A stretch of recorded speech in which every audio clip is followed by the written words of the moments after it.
Welcome to our explainer on a challenge I think we all know way too well: how to stop fixing the same problems over and over again. We've all been there, right? But today, we're going to break down a framework to help you get it right the first time. So let's just dive right in with a question that probably sounds way too familiar. You put a solution in place, things seem okay for a bit, and then boom, it's back, that same old headache. Why on earth does this keep happening?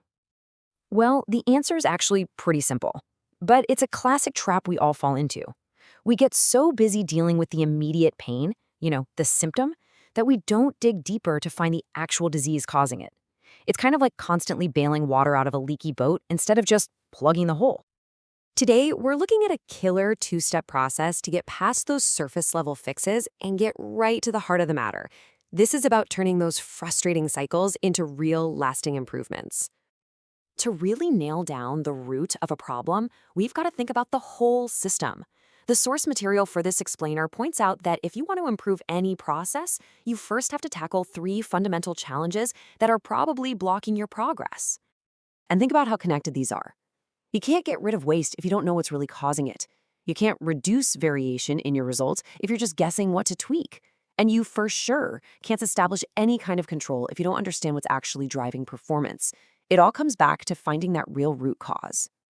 So, the million-dollar question: how do we find those true root causes? Our first tool is all about brainstorming, but doing it in a structured visual way so we don't miss anything important. This amazing tool is called a fishbone diagram. You might also hear it called an Ishikawa diagram. The real magic of this thing is its structure.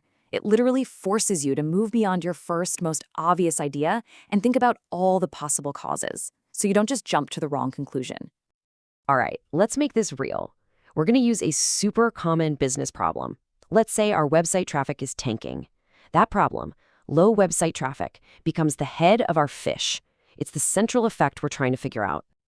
Okay, next we draw the main bones coming off the spine. These are just the big picture categories where potential causes might be hiding. For our website problem, that could be things like the product we're selling, technical web development stuff, the visual design, or our digital media campaigns. And this is where it gets really powerful. For each of those big categories, you start drilling down, adding smaller bones for more specific causes. So under product, you ask, well, why? Maybe the price is wrong, or the promotion stinks, or hey, maybe we're selling the wrong product to this audience altogether. You just keep asking why and adding bones for every single category. So you do this for a while, and you finish your brainstorming session. You step back and look at your diagram, and it's a lot. I mean, you've definitely avoided missing anything, but now you have a new problem. You're staring at a sea of possibilities. Trying to fix all of this at once? That's just a recipe for getting nothing done. So let's move on to our second tool. This one is designed to slice right through that complexity and bring some sharp, data-driven focus to our work. This is how we find the signal in all that noise. This beauty is the XY matrix. Its job is to bring some serious logic and data to our big brainstorm. It helps us mathematically connect all those potential causes we just listed, our X's, to the results we actually care about, our Y's. Okay, so here's the key idea. We have to separate the things we can actually control from the outcomes we're trying to influence. All those causes from our fishbone diagram, those become our controllable inputs, our X's. And our business goals, like making more sales or having happier customers, those are our desired outputs, our Y's. All right, let's get our hands dirty and see exactly how to use this thing. We're going to take that huge, sprawling list of ideas from our fishbone and turn it into a crystal clear, data-driven action plan. It's basically a simple 4-step recipe. We start with the inputs and outputs we already figured out. Then we'll decide how important each of those outputs is, score how strong the relationship is between our inputs and outputs, and finally, do a little math to calculate the total impact. So first things first, the whole team gets together and agrees on how important each business result, each output is. Let's say on a scale of 1 to 10. In this example, getting repeat customers is the absolute top priority, so it gets a 9. Meanwhile, time on site is least important, so it gets a 4. This just makes sure we're all focused on what the business really needs. Okay, next up. For each little box in the grid, the team estimates how much an input affects an output. Again, we'll use a 1 to 10 scale. So, for example, look at product mix. The team thinks it has a huge impact, a perfect 10, on getting a purchase, but a much weaker impact, only a 5, on getting someone to sign up. You just go through and fill out the whole grid like this. And now for the big finale.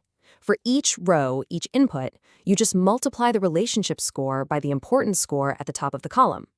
So for product mix, you'd go 6 times 4, plus 10 times 8, plus 5 times 7, plus 7 times 9. Add all those numbers up, and you get your total weighted impact. And boom, there it is. The chaos from our brainstorm is now a clear, prioritized list. Product mix, with that massive score of 202, is clearly the most critical place to focus our energy. Now compare that to navigation, way down at 76. We know exactly where we need to start to make the biggest difference. So let's just zoom out for a second and look at how these two tools work together. They're simple on their own, but combined, they create this incredibly powerful problem-solving engine. It's really this perfect 1-2 punch. The fishbone diagram is the creative part, right? It's the art of exploring, of making sure you don't have any blind spots. Then the XY matrix comes in as the logical part, the science of prioritizing that helps you zero in on what really truly matters. What this really means for you is that you get to move from just using hunches and guesses to making data-backed decisions. You can stop wasting time, money, and your team's energy on fixes that don't solve the real problem, and instead, you can focus all those resources where you know they'll have the biggest impact. And that brings us to the end. I'll just leave you with this final thought. Think about a recurring problem in your own work. What's that one frustrating thing that just keeps coming back? And what do you think would happen if you stopped patching the symptom and used this framework to finally find and fix the real root cause for good?